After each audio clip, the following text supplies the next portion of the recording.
This is the M1 Pro base model, and this is the M1 Max almost top of the line model. After using M1 Pro for only 2 weeks, I decided to upgrade it to M1 Max, and in this video I'll be going over the reasons why I did so. So let's get started. I don't make YouTube videos professionally. Truth be told, I don't know how yet, as I am still learning. I have been editing videos for some time, but it has been casual editing. The software that I use is iMovie. I do not use any fancy softwares like Final Cut Pro or Adobe Premiere Pro.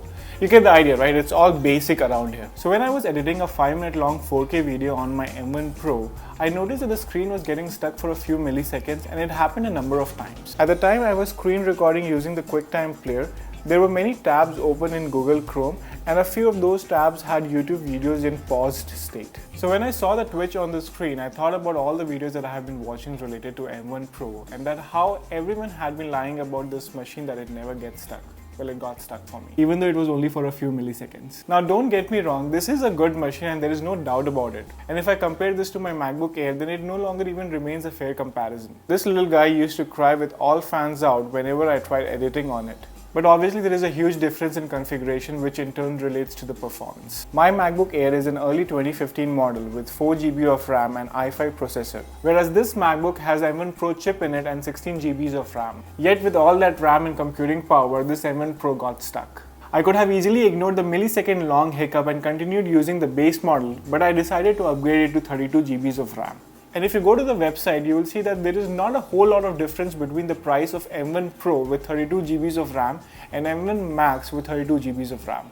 If you upgrade the base model with 32 GB of RAM and 1 TB hard disk, then it comes for $3,638, whereas M1 Max base with 32 GB RAM and 1 TB hard disk comes for $4,366. So it was a matter of only around $700, which in grand scheme of things is not too much. $4,366 is still a huge amount, and that's why I started looking for financing. Luckily, I got approved from PayBright and it offered 0% interest.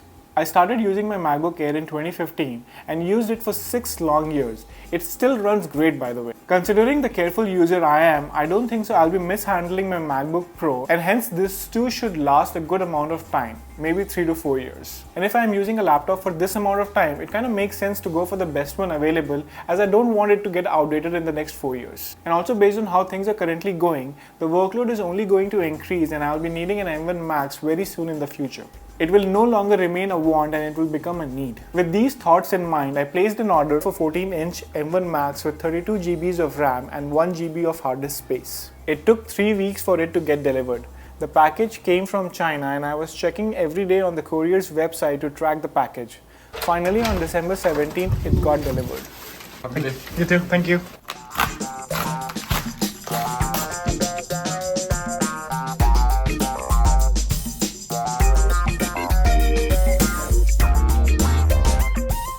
So I have been using this M1 Max for a couple of weeks now, and I have edited a few 4K files, some of them being 12 minutes long, and not once did this laptop show any sign of slowing down or getting stuck. I have actually rendered a 5-minute long 4K file, and it took about 90 seconds for it to get rendered.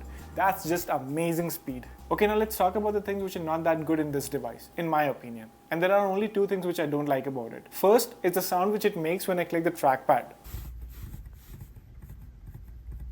It's a metallic sound which was not there in M1 Pro, but it is there in M1 Max. And I don't know if it's a defect with this device or all the M1 Max devices out there has this sound. If you are someone who uses M1 Max, do let me know in the comment section if you have heard this metallic sound before.